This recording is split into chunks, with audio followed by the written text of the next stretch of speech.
Ya, 1 April nanti sebentar lagi nih, tidak lama lagi, siap-siap karena harga barang-barang akan semakin mahal karena pemerintah akan menaikkan tarif pajak pertambahan nilai atau PPN menjadi 11%. Ya, kenaikan tarif PPN ini tentu akan berdampak pada kenaikan harga sejumlah barang maupun jasa. Tapi apakah semua barang dan komoditas akan naik? Ternyata tidak. Lantas apa sajakah itu? Kita simak informasinya berikut ini. 1 April adalah kenaikan tarif pajak pertambahan nilai menjadi 11% melalui Undang-Undang Harmonisasi Peraturan Perpajakan. Siap-siap nih, harga sejumlah barang dan jasa berpotensi naik mulai 1 April mendatang karena ada tarif pajak pertambahan nilai yang bakalan naik menjadi 11%. Kira-kira barang dan jasa apa aja ya yang bakalan naik? Jangan-jangan kopi yang saya minum ini juga ikutan naik harganya gara-gara PPN naik. Bukan, itu bukan PPN. Makanan dan minuman yang disajikan di kafe dan restoran tidak dikenakan PPN karena bukan objek pajak PPN. Tax yang tertera dalam tagihan itu merupakan pajak restoran sebesar 10%. Sedangkan PPN atau pajak pertambahan nilai adalah pungutan yang dikenakan atas transaksi jual beli barang dan jasa.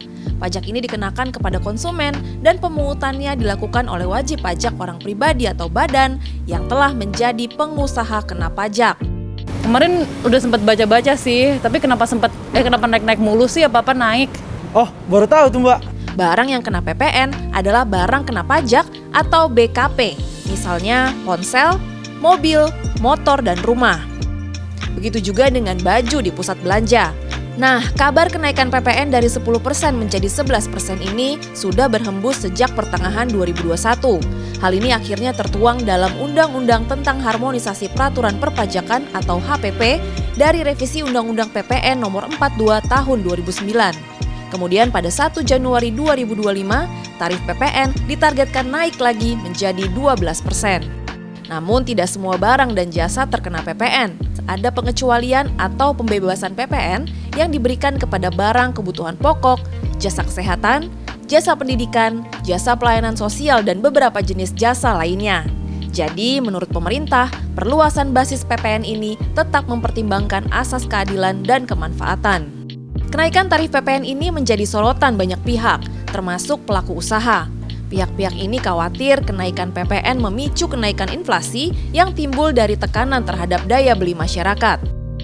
Namun pengamat pajak Bawono Kristi Aji mengatakan saat ini adalah momentum yang tepat bagi pemerintah untuk menaikkan PPN. PPN ini justru adalah